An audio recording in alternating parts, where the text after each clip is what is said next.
बिस्मिल्लाहिर्रहमानिर्रहीम, अस्सलाम वालेकुम। अच्छा, टॉपिक आप लोग को मालूम है, इनर वॉइस। स्टार्ट करते हैं कि एक सवाल के साथ स्टार्ट करते हैं। देखें, अगर मैं आपसे पूछूं कि आपका नाम क्या है, जवाब में यकीनन आप अपना नाम बताएंगे। आप अपना नाम बताएंगे तो किसी से पूछकर या कहीं देखकर या पढ़कर नहीं बताएंगे। आपके अंदर से एक आवाज़ आएगी और वो आवाज़ आपको बताएगी कि तुम्हारा नाम फ़लाँ है, या जिसका जो भी नाम है वो नाम, अंदर से एक आवाज़ आएगी, एक जवाब आएगा। ऐसे ही है। आप अपना NIC निकाल कर चेक नहीं करेंगे कि मेरा नाम क्या है, आपको अंदर से एक आवाज़ आएगी। तो ये जो आवाज़ आई, ये आपके माइंड में सेव्ड थी, जिसे हम सबकॉन्शियस माइंड कहते हैं। अब मैं अगला सवाल करता हूँ कि आप ज़िंदगी में क्या करना चाहते हैं जो अब तक नहीं किया। कुछ ऐसा जो आपने अभी तक नहीं किया, वो क्या है जो आप करना चाहते हैं। फिर आपके सबकॉन्शियस माइंड से आवाज़ आएगी और आपने जो भी प्लान्स बनाए होंगे वो रिकॉल हो जाएंगे। अब अगर आप अकेले में, खुद अकेले में बैठकर अपने माइंड से, देखें ना, जो कुछ सवाल कर रहे हैं माइंड से जवाब आ रहा है। अब अकेले में अगर बैठकर आप अपने माइंड से एक सवाल पूछें कि मैं कहाँ से आया और कहाँ लौट कर जाना है, आपका माइंड जवाब देगा अल्लाह की तरफ से आया, उसी की तरफ लौट कर जाना है। ये जो जवाब आपको मिलेगा, ये जवाब इसलिए आपका माइंड आपको देगा कि बार बार सुन रखा है, बार बार रिपीटेडली सुन रखा है ना। ये भी माइंड में सेव्ड है, स्टोर्ड है। अब सवाल करें कि जहाँ वापस जाना है, अल्लाह के पास वापस जाना है, तो सवाल करें कि जहाँ वापस जाना है वहाँ जाने के लिए मेरी ज़िंदगी का जो हर दिन गुज़र रहा है, तो मेरी ज़िंदगी का हर दिन उसकी तैयारी में गुज़र रहा है या नहीं गुज़र रहा। अपने आप से अगर सवाल करें, सवाल जवाब हो रहे हैं ना, अपने इनर वॉइस को सुन रहे हैं ना, तो अब तक जो कुछ सवालात थे वो माइंड में सेव थे। अब आप अपने माइंड से ये सवाल करें कि जहाँ से आया वहाँ वापस जाना है, और जहाँ वापस जाना है वहाँ जाने के लिए मेरी ज़िंदगी का जो हर दिन है वो उसकी तैयारी में गुज़र रहा है वापस जाने की। मेरी रोज़ की प्लानिंग, अल्लाह के पास वापस जाने की तैयारी का कौन सा प्लान शामिल है मेरे माइंड में। इसका जवाब माइंड के पास नहीं होगा, क्योंकि हमारी प्लानिंग में शामिल नहीं है। हमारी तमाम प्लानिंग, हमारे सारे ख्वाब, ये सारे किस चीज़ के लिए होते हैं? इस दुनिया को बेहतर बनाने के लिए, इस दुनिया में ज़िंदगी गुजारने के लिए, है ना। आप मोटिवेशनल स्पीकर्स को भी सुनेंगे ना, तो वो आपको क्या कहेंगे? बड़े ख्वाब देखो। बड़े ख्वाब देखना ही अंदर की आवाज़ है। क्या कहेंगे वो? अंदर की आवाज़ के बारे में, इनर वॉइस के बारे में मोटिवेशनल स्पीकर्स क्या कहेंगे कि बड़े ख्वाब देखना, ऊंची ऊंची प्लानिंग्स, ये बड़े ख्वाब देखना ही अंदर की आवाज़ है और उसके मुताबिक चलो, है ना। तो हम समझते हैं कि एक्चुअली अंदर की आवाज़ है क्या। देखें, हम जो भी काम करते हैं या काम करने का प्लान बनाते हैं, उसके 3 एंगल्स होते हैं। 3 एंगल्स होते हैं, 3 डायमेंशंस कह लें उसको। नंबर 1 क्या है कि अपने आप को अपनी नज़र में कैसा देखना चाहते हैं। नंबर 2, दूसरों की नज़र में कैसा दिखना चाहते हैं। नंबर 1 कि अपने आप को कैसा देखना चाहते हैं। नंबर 2, दूसरों की नज़र में कैसा दिखना चाहते हैं। और नंबर 3 कि अल्लाह की नज़र में कैसा पेश होना चाहते हैं। अपने आप से ये 3 सवालात करें। पहले जो 2 सवाल है ना, कि अपने आप को कैसा देखना चाहते हैं, लोगों की नज़र में कैसा दिखना चाहते हैं, ये जो शुरू के 2 सवाल है, इन सवालों 2 सवालों के जवाब आपको आपका माइंड देगा, क्योंकि प्लानिंग की हुई है। तीसरे सवाल का जवाब कि अल्लाह की नज़र में कैसा पेश होना चाहते हैं, इस तीसरे सवाल के जवाब में माइंड, दिमाग वाज़े जवाब नहीं दे सकेगा। क्यों? आप खुद अपने आप को जैसा देखना चाहते हैं, दूसरों की नज़र में जैसा दिखना चाहते हैं, उसकी प्लानिंग आपने की हुई है। और जब आपने प्लानिंग की, माइंड से कुछ आपने लाइन ऑफ एक्शंस बनाए, कुछ सोचा कि ये करना है, ऐसा दिखना है मुझे सोसाइटी में, मैं अपने आप को इस लेवल पे, इस जगह पे देखना चाहता हूँ जैसा अपने आप को देखना चाहते हैं, है ना। तो जब भी आप प्लानिंग करते हैं तो उस प्लानिंग में आप खैर का रास्ता चुनते हैं या शर का, इसका फ़ैसला करना मुश्किल होता है। और गलती के, मिस्टेक्स के चांसेस बहुत ज़्यादा होते हैं, है ना। खैर व शर का फ़ैसला करने के लिए आप अपने आप से सवाल करते हैं।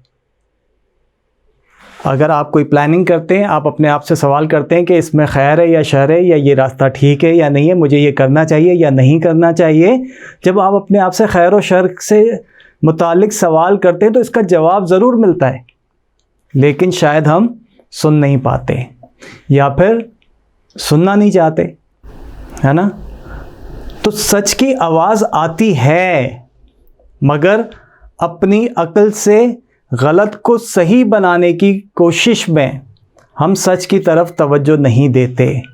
ये छोटे छोटे लेवल पे भी होता है, घरेलू मामलात में भी होता है, रिलेशंस में भी होता है, जॉब में भी होता है, बिज़नेस में भी होता है। हर चीज़ में, हर स्टेजेस पे ये बात आती है कि हम बहुत सारी गलतियाँ या बहुत सारे ऐसे गलत आइडियाज़ जिनको हम अपनी अकल से, अपनी प्लानिंग से सच बनाने की कोशिश करते हैं, सही बनाने की कोशिश करते हैं और अपने आप को तसल्ली देते हैं।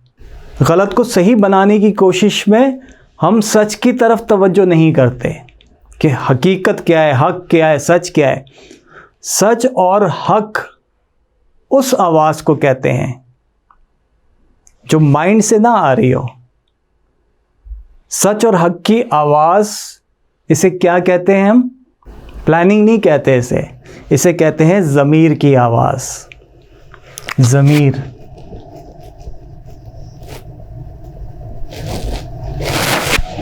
ज़मीर की आवाज़, इसे सदाए जर्स भी कहते हैं। ज़मीर की आवाज़, सदाए जर्स यानी घंटी की आवाज़, इसे बांगे दरहा भी कहते हैं। मगर खैर ये लिटरेचर में इस्तेमाल होने वाले अल्फाज हैं। हमारा टॉपिक क्या है? इनर वॉइस है, यानी ज़मीर की आवाज़। ठीक है, तो ये जो ज़मीर है, ज़मीर सही और गलत की पहचान करवाता है। ज़मीर क्या होता है? अगर मैं आपसे सवाल करूं ज़मीर क्या होता है, इसके अगर आप लुगत में माने देखेंगे तो इसका माने आता है बातिन, ईमान और दिल। ज़मीर के डिक्शनरी में या लुगत में जो मानी है, देखिए हमारा क्या है कि हमारा एक, ये जो हमारी बॉडी है, जो हमारी फ़िज़िकल अपीयरेंस है, फ़िज़िकल एग्जिस्टेंस है ना, तो ये एक हमारा हैवानी वजूद है जो ये बॉडी है, फ़िज़िकल एग्जिस्टेंस। ये जो बॉडी है, ये जो फ़िज़िकल एग्जिस्टेंस है, इसका मरकज़ हमारा माइंड है। इस बॉडी को ऑपरेट करने की बात हो रही है, यानी इसका ड्राइवर जो है वो हमारा माइंड है, जिससे हम खुद बातें करते हैं। हम अपने माइंड से बातें करते हैं और फिर जवाब लेते हैं, प्लानिंग करते हैं। लेकिन हमारा एक रूहानी वजूद, स्पिरिचुअल एग्जिस्टेंस भी है, और उस स्पिरिचुअल एग्जिस्टेंस का जो मरकज़ है, जो ड्राइवर कह लें उसको, है ना, वो दिल है। इसे कल्ब भी कहते हैं, ज़मीर भी कहते हैं। कल्ब,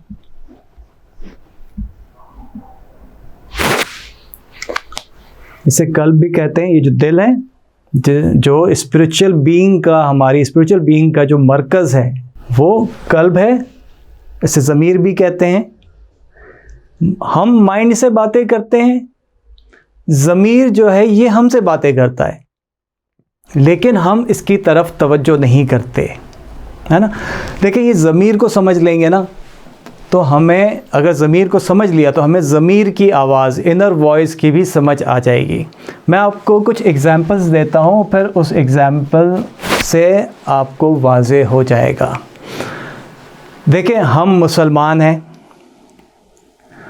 हम किसी को शराब पीते हुए देख लें तो हमारा ज़मीर हमें क्या बताएगा? हम अगर किसी को शराब पीते हुए देख लें तो हमारा ज़मीर हमें क्या बताएगा? सही है या गलत? वो जवाब देगा गलत है, गुनाह है ना? एक नॉन मुस्लिम शराब पीता है तो उसको कोई फ़िक्र नहीं होती, वो जायज़ समझता है, उसके लिए वो गुनाह नहीं है, उसका ज़मीर उसको मलामत नहीं करता। हम सिर्फ अभी एक सोशल बिहेवियर की बात कर रहे हैं ना, कि बिहेवियर हमारा क्या होता है और फिर दूसरी सोसाइटीज़ में या दूसरे कम्युनिटीज़ के लिए हम वो बात कर रहे हैं।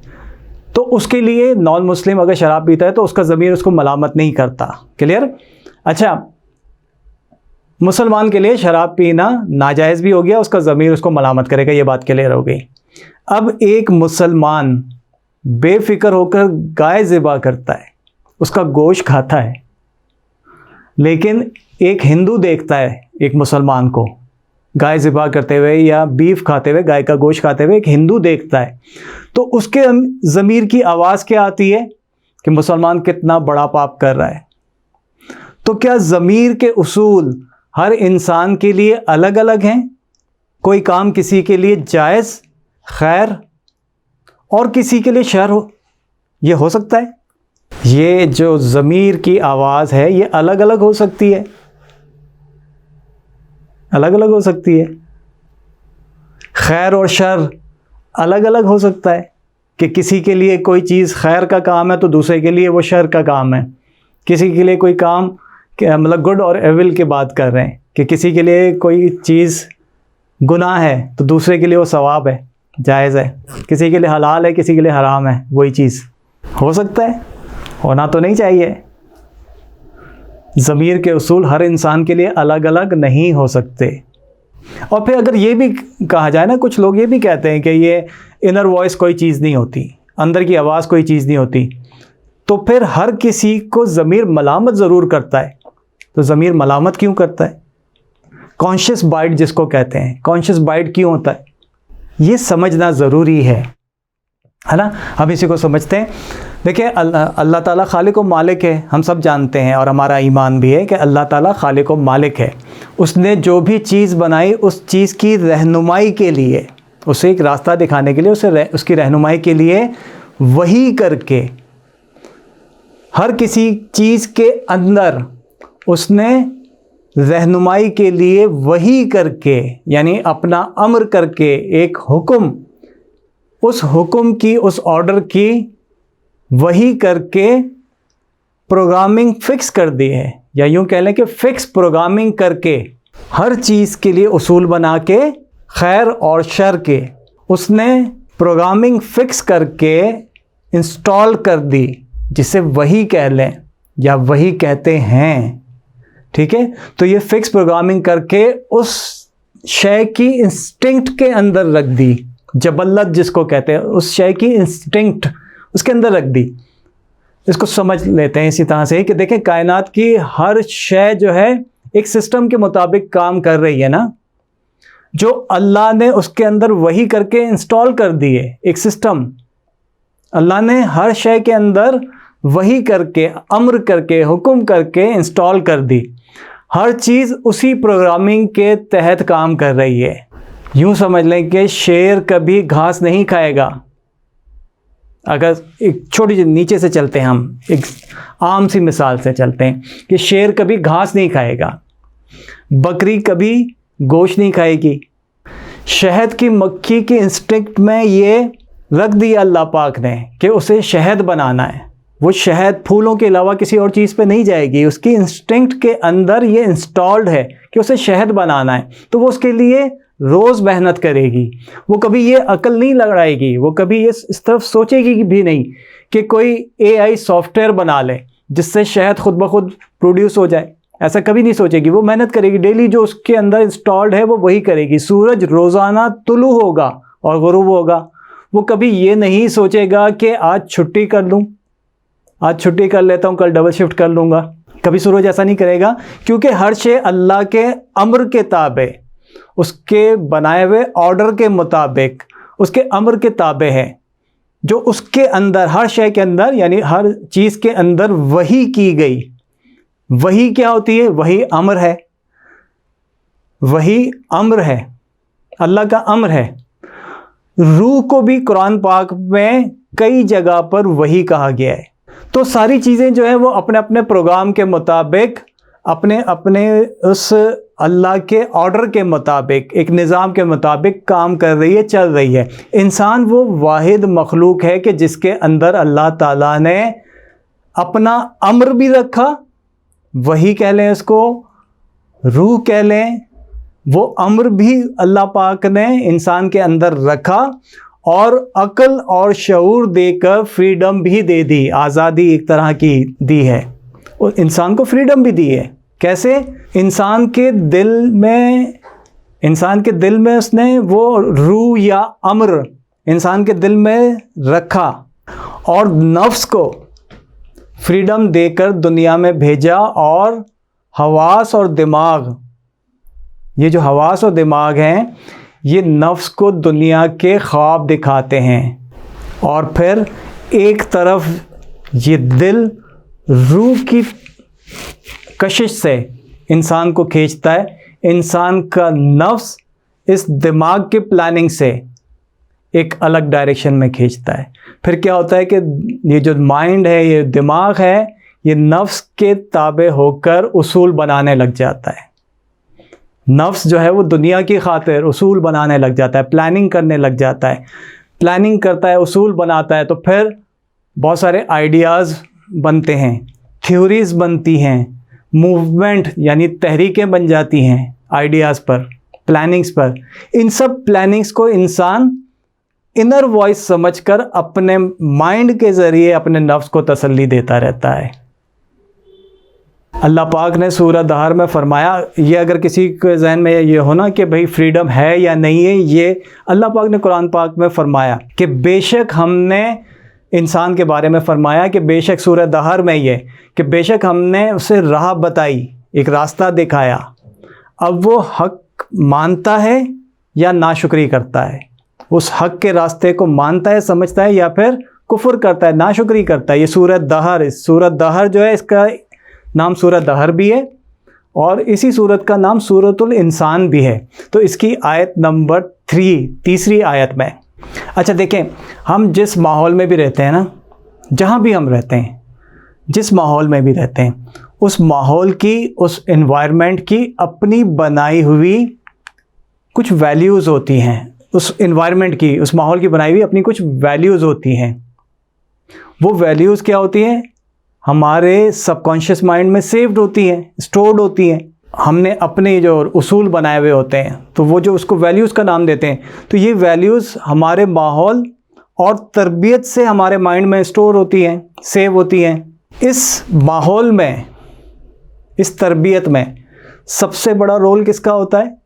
पेरेंट्स का, माँ बाप का, माशरे का होता है, फिर स्टेट के कानून का, रियासत के कानून का होता है, फ्रेंड सर्कल का होता है, टीचर्स का रोल होता है, अकायद का होता है। इंसान के इस वैल्यूज़ बनाने में अकायद का रोल होता है। बाहर की दुनिया का असर जब हमारे माइंड पर होता है ना, तो हमारे जिस्म के जो इमोशनल ऑर्डर्स होते हैं वो किन वैल्यूज़ पर ट्रिगर करेंगे या ट्रिगर होंगे, ये हमारा इन्वायरमेंट हमारे सबकॉन्शियस माइंड में स्टोर करता है कि हमारे इमोशनल ऑर्डर्स जो हैं वो कब ट्रिगर होंगे। ये इन्वायरमेंट इंस्टॉल करता है, स्टोर करता है। इस इन्वायरमेंट में सबसे पहला रोल हमने क्या बात की कि माँ बाप का होता है, पेरेंट्स का होता है, कि इंसान की पर्सनैलिटी किस तरह की डेवलप होगी और वो उसके इमोशंस क्या होंगे, वो किस तरह का एक कैरेक्टर बन के सोसाइटी में आएगा, किन चीज़ों को जो वो अपनी प्लानिंग में शामिल करेगा, अपनी लाइफ उसके मुताबिक मेंटेन करेगा। अल्लाह पाक ने कुरान पाक में फरमाया सूरह बकरा में, और जब उनसे कहा जाए कि अल्लाह के उतारे पर चलो, यानी कुरान पाक की बात हो रही है, जब उनसे कहा जाए कि अल्लाह के उतारे हुए पे चलो, तो कहें बल्कि हम तो उस पर चलेंगे जिस पर अपने बाप दादा को पाया, अगरचे उनके बाप दादा को ना कुछ अकल रखते हो ना हिदायत। यानी अल्लाह पाक इंसान को बता रहा है कि जब उसको हिदायत का रास्ता दिया जाता है तो वो कहता है कि नहीं, मैं इस पे नहीं, मैं तो उस पे चलूँगा कि जो मेरे बाप दादा का रास्ता। ठीक है, ये बात हो रही है उस वक्त के जो कुफार थे या जो वो कम्युनिटी थी, मगर इंसान को एक मैसेज दिया जा रहा है सूरह बकरा में। तो देखें, हमारी जो असल पर्सनैलिटी है, हम बात क्या कर रहे थे पर्सनैलिटी की, सोसाइटी में किस तरह की पर्सनैलिटी होती है। तो हमारी जो असल पर्सनैलिटी है, जो असल आइडेंटिटी है, जिसको हम पहले भी कई मरतबा डिस्कस कर चुके हैं, तो असल आइडेंटिटी हमारी क्या है, वो स्पिरिचुअल बीइंग है, जिसे हम क्या कहते हैं, हम सेल्फ कहते हैं उसे। ठीक है, ये कई मरतबा डिस्कस हुआ है। तो हमारी जो एक्चुअल आइडेंटिटी है वो क्या है, वो सेल्फ है, वो स्पिरिचुअल बीइंग है। कुरान पाक में इस सेल्फ के लिए जो लफ्ज़ इस्तेमाल हुआ है सेल्फ के लिए, वो नफ्स है। यही नफ्स है कि जिसने अहद अलस्तु बिरब्बिकुम, इसी नफ्स ने ये अहद किया था, और यही नफ्स है जो अहद अलस्त में इकरार करके दुनिया में भेजा गया। इसी नफ्स की पहचान करनी है, इसी नफ्स की पहचान करनी है, इसी की अकाउंटेबिलिटी है, इसी को कब्र के सवाल का जवाब देना है। नफ्स को ही, इस सेल्फ को, नफ्स को, इसी को कब्र के सवाल का जवाब देना है। हशर में हिसाब इसी नफ्स को होगा, सेल्फ को देना है ना। रूह तो अम्र है, ऑर्डर है, गाइडलाइन है, जिसे कुरान में वही कहा गया है। तो मैं पहले भी एक चीज़ आप लोग के साथ शेयर कर चुका हूँ, बस ये इसको एंड करते हैं ये चीज़ समझ के, और फिर ये समझ में आ जाएगा कि इनर वॉइस है क्या। देखिए, मैं पहले भी बता चुका हूँ कि हमारे अंदर रूह है, जो हमारा वजूद है, हमारी बॉडी के अंदर जो कनेक्ट की गई ये चीज़ें, जो सॉफ्टवेयर कह लें उसको, सेंसर्स कह लें, लताइफ जिसको हम कहते हैं, तो रूह है, कल्ब है, ये लताइफ है, और नफ्स है। ये पहले भी मैं डिस्कस कर चुका हूँ। ठीक है, ये जो नफ्स है ये माइंड के साथ इसकी डीलिंग होती रहती है, माइंड। और माइंड जो है, माइंड सेंसेस से इंफॉर्मेशन लेता है, सेंसेस, हवास जिसको हम कहते हैं। ठीक है, ये हवास जो इसके सोर्सेज या इसके एंटीना, इसके रडार के हैं, ये हमारे 5 सेंसेस जिसको हम कहते हैं। तो इसका ताल्लुक हमारी बॉडी से है। ठीक है, हमारी बॉडी से इंफॉर्मेशन एक्सटर्नल वर्ल्ड से मिल रही होती है, और ये बॉडी का जो ताल्लुक है ये किससे है, ये सोसाइटी में, माशरे से इसका ताल्लुक पड़ता है, जिसको हम एनवायरनमेंट भी कहते हैं।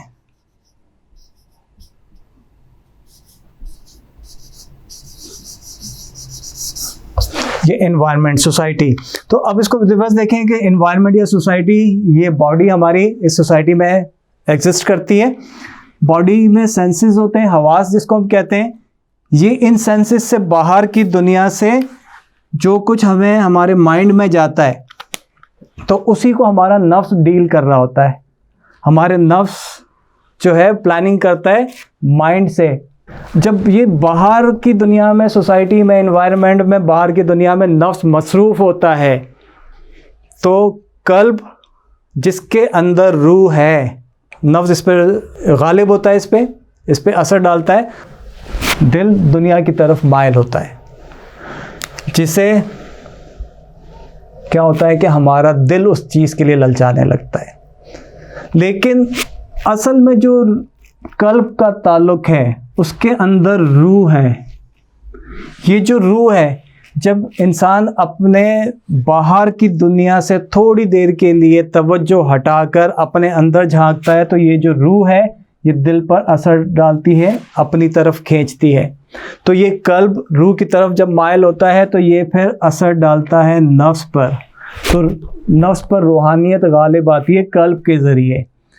माइंड भी जो है वो फिर दिल के ताबे, ज़मीर के ताबे होने लग जाता है।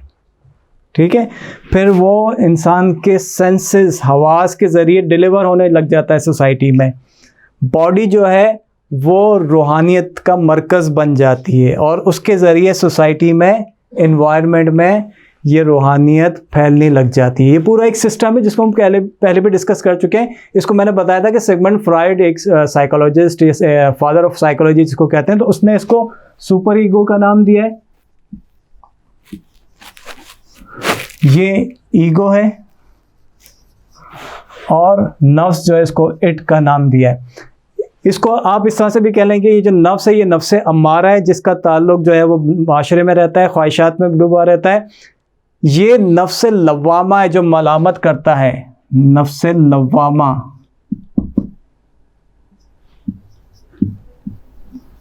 ये मलामत करता है। लव्वामा का मतलब क्या है? मलामत। इसी को ही ज़मीर कहते हैं, नफ्स लव्वामा जो मलामत करता है। ये कल्ब है, कॉन्शियंस जिसको कहते हैं अंग्रेज़ी में। ये ज़मीर, ये काम क्या होता है? मलामत करता है। ज़मीर का काम मलामत करना है। और ये क्या है? इसको कह लें नफ्स मुतमइन्ना,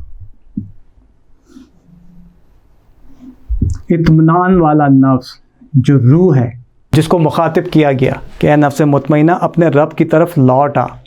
ठीक है, ये सिस्टम क्लियर हो गया। एक सहाबी हज़रत नवास बिन समआन रज़ी अल्लाह अन्हु, वो रिवायत करते हैं, फरमाते हैं कि रसूलुल्लाह सल्लल्लाहु अलैहि वसल्लम ने फरमाया कि अल्लाह ने एक मिसाल बयान फरमाई कि एक सीधा रास्ता है, सिरात मुस्तकीम। तो सिरात मुस्तकीम को समझाने के लिए, सीधे रास्ते को समझाने के लिए हुज़ूर अकरम सल्लल्लाहु अलैहि वसल्लम ने फरमाया, एक अल्लाह ताला ने एक मिसाल बयान फरमाई। देखिए अल्लाह ताला भी मिसालों से समझाता है ना, कुरान पाक में भी। तो हदीस पाक में कि अल्लाह ने एक मिसाल बयान फरमाई कि एक सिरात मुस्तकीम है जिसके दोनों जानिब दीवारें हैं।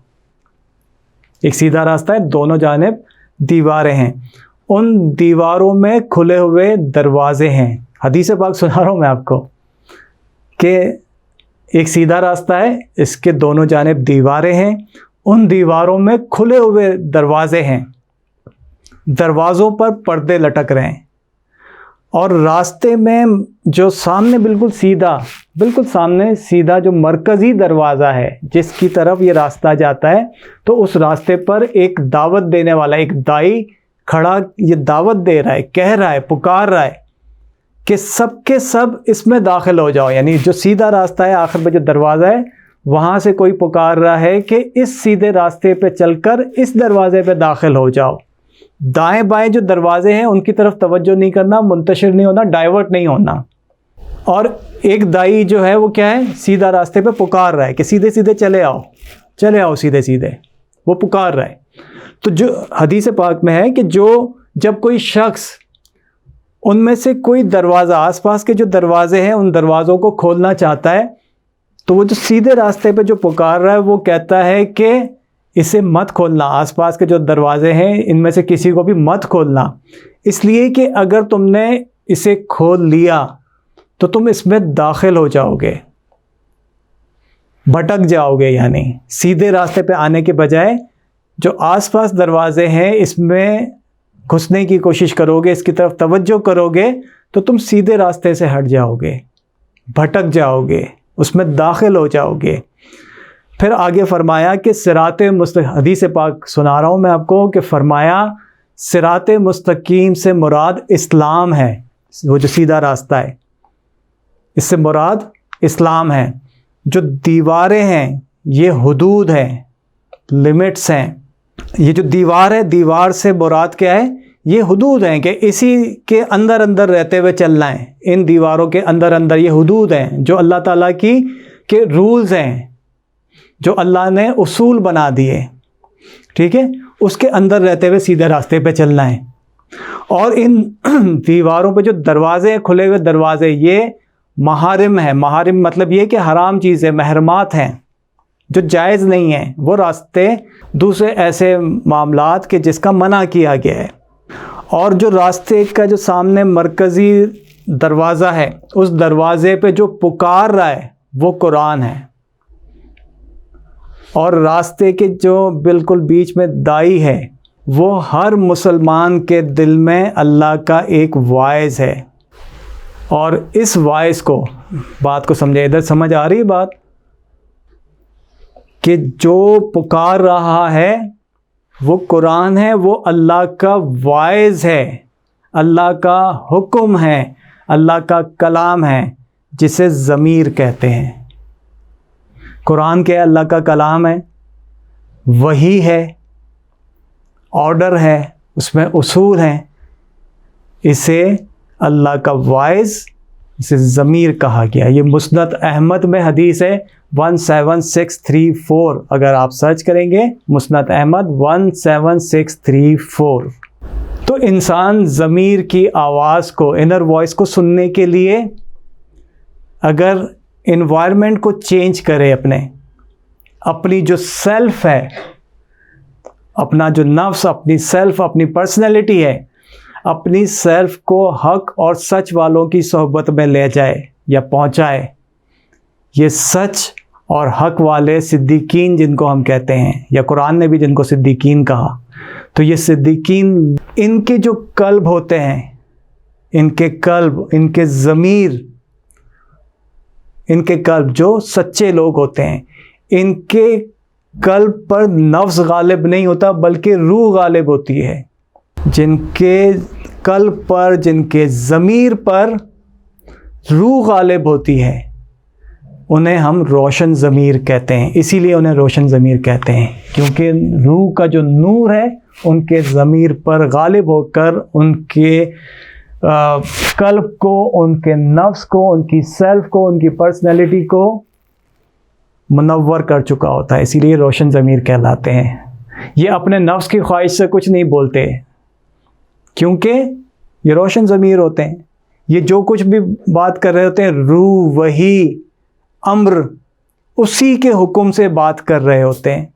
उनके ज़मीर क्या, रूहानियत के नूर से रोशन होते हैं। तो ये अपनी मर्ज़ी से कुछ नहीं बोल रहे होते, ये बोल रहे होते हैं उसी रूह, उसी वही, उसी हुक्म, उसी अल्लाह के वॉइस के मुताबिक जो भी बात कर रहे होते हैं। उनका बोलना अपना बोलना नहीं होता। ठीक है, तो समराइज़ करते हैं, एंड करते हैं इसको कि देखें इनर वॉइस। अब हमें क्या समझ में आया? इनर वॉइस दो तरह की होती हैं।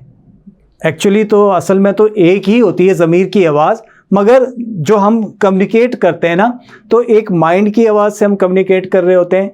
ये जो माइंड होता है, इसमें एक्सटर्नल मेमोरीज़ होती हैं, बाहर की कुछ बातों की इन्फॉर्मेशन मेमोराइज़ हो जाती है, याद हो जाती है, स्टोर हो जाती हैं। फिर हम अपने आप से कुछ बात करते हैं तो माइंड में जो कुछ स्टोर होता है वो हमें जवाब देता है।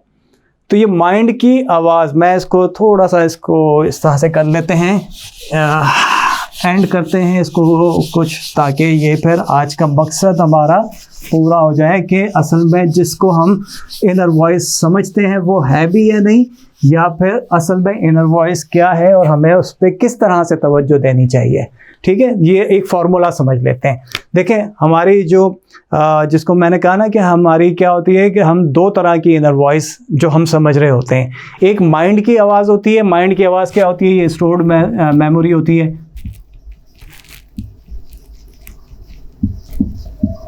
स्टोर्ड मेमोरी होती है जो माइंड में सेव होती है। हमारे अंदर जो आवाज़ स्टोर्ड होती है वो सोर्सेज क्या होते हैं?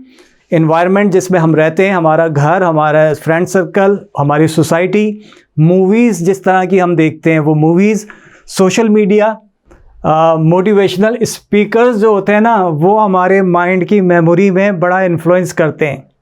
हमारी तवज्जो जो है अपनी असल हकीकत से हटकर हम दुनिया में कामयाबी कैसे हासिल करनी है, हमें सक्सेस कैसे हासिल करनी है, हम उस दुनिया की सक्सेस की तरफ तवज्जो देने शुरू कर देते हैं और वो हमारे माइंड में सेव हो जाती है। और फिर इसके बाद फिर हम जब अपने आप से कुछ डिस्कस करते हैं, अपने माइंड से कुछ बातें करते हैं, तो फिर वही बातें हमारे माइंड से रिकॉल होनी शुरू हो जाती हैं। हमारे कुछ रिश्तेदार हमें मशवरे देते हैं, वो हमारे माइंड में सेव होते हैं। हमारे दोस्त जो हैं वो हमसे जो बातें करते हैं, ठीक है, तो हमारी जो बॉडी ये ख़त्म हो जाएगी, फना हो जाएगी। तो हमारी बॉडी के साथ हमारा ये जो दिमाग है, दिमाग की सारी प्लानिंग ये भी फना हो जाएगी। और दूसरी चीज़ क्या है? हमारे इस ज़मीर की आवाज़ जिसको कहते हैं कॉन्शियंस, दिल की आवाज़, कॉन्शियंस इसको कहते हैं। इसको मास्टर की भी कहते हैं। यही मास्टर की,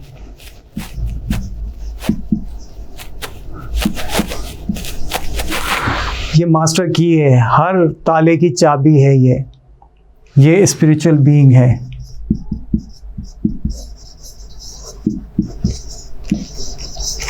ये स्पिरिचुअल बीइंग है जो हमारे अंदर है। ये इंस्टॉल्ड मेमोरी है। ये मोहब्बत है। अकल से मोहब्बत नहीं की जाती, मोहब्बत का ताल्लुक़ दिल से है। अब ये जो असर, इस पे जो असर डालती हैं चीज़ें, मैंने क्या बताया, सोसाइटी है, एनवायरनमेंट है, मूवीज़ है, सोशल मीडिया है, मोटिवेशनल स्पीकर्स को हम सुनते हैं सोशल मीडिया से ही, या कोई सेमिनार अटेंड करते हैं, हमारे फ्रेंड्स, हमारे रिश्तेदार, किताबें जिस तरह की हम पढ़ते हैं, ये सारी की सारी चीज़ें हमारे माइंड पे असर डालती हैं, जिससे हमारे माइंड में कुछ मेमोरीज़ जमा होती हैं और फिर हमें वो जवाब देती रहती है। ये जो है ये हमें समझ नहीं आता, तो हम किस तरीके से इसको समझें, किस तरीके से हम इसकी आवाज़ को सुनें, वो ज़रिए, वो मीडियम, वो मीडिया क्या है। इसकी आवाज़ हमें कुरान से मिलती है, कुरान के अहकामात, प्रॉफिट्स की जो तालीमात है, फिर हमारे नबी सल्लल्लाहु अलैहि वसल्लम की जो तालीमात है, अहादीस हैं, सुन्नत हैं, उसके मुताबिक मिलती है। और फिर औलिया अल्लाह, अल्लाह के जो दोस्त होते हैं, वो एक ऐसा रिफ्लेक्शन होते हैं कि हमारे ज़मीर की आवाज़ को सुनने समझने के लिए जब हम उनकी सोहबत में बैठते हैं, उनके पास बैठते हैं, तो फिर हमें ज़मीर की आवाज़ सुनाई देनी शुरू हो जाती है।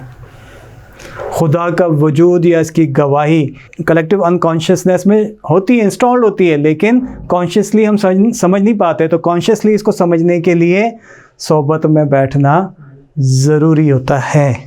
प्रॉफिट्स जो जितने भी आए, अंबिया कराम जितने भी आए, उनका काम ही यही था, ज़मीर की आवाज़ की तरफ तवज्जो दिलाना। और फिर हुज़ूर नबी अकरम, हमारे लिए हुज़ूर नबी अकरम सल्लल्लाहु अलैहि वसल्लम की ज़ात मुबारक, आप सल्लल्लाहु अलैहि वसल्लम की तरफ तवज्जो, मोहब्बत, और फिर आप सल्लल्लाहु अलैहि वसल्लम की तालीमात जो है वो ज़मीर की तरफ या हमारे इनर वॉइस की तरफ, एक्चुअल इनर वॉइस, वो इनर वॉइस, वो वही, वो रूह, वो रूहानियत की तरफ तवज्जो हमें दिलवाती है।